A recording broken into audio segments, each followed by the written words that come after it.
Le Roi des Aulnes, un film de 1930 de Marie-Louise Iribe, qui signe également la réalisation des versions allemandes et anglaises. À l'origine, Le Roi des Aulnes est un poème de Goethe. Il y avait également à l'origine un lied de Schubert, illustrant ce poème. Ici, la partition musicale est composée d'œuvres de Wagner, Schubert, Liszt, arrangées par Max Dolaune. La chorégraphie étant réglée par la célèbre danseuse Lisa Duncan. Nous retrouvons dans les rôles principaux Marie Coste, Rosa Bertens, Jo Hamann, Otto Gebühr et l'enfant André Michaud. Le sujet.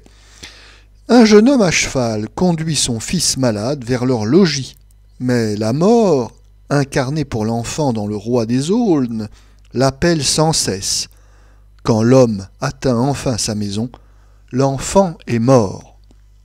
Notre avis, Le Roi des Aulnes est plus un film sonorisé qu'un réel film parlant et sonore, et dans une certaine manière ça vaut mieux car en cette année 1930, les techniques d'enregistrement sonore sont assez délicates, le matériel est lourd, donc peu maniable, les acteurs doivent parler très près du micro sans bouger, donc le jeu des acteurs est assez guindé, tout ça est assez tristounet, et ici donc le recours au film sonore et sonorisé est bien plus intéressant.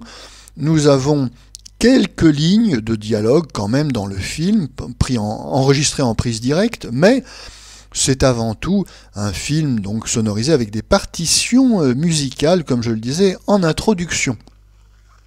Et c'est une bonne idée, s'agissant d'un film qu'on peut classer dans le genre du cinéma fantastique.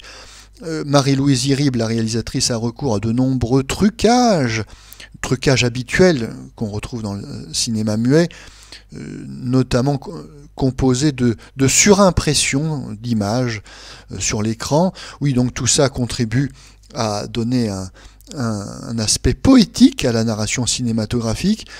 Tout cela est assez convaincant, assez réussi, mais il faut dire qu'en France, contrairement aux États-Unis, il n'y a pas réellement de public, aussi bien pour la littérature fantastique que pour le cinéma fantastique. Et c'est ainsi qu'en réalité, le Roi des Aulnes fait partie des très rares tentatives du cinéma français dans le genre fantastique.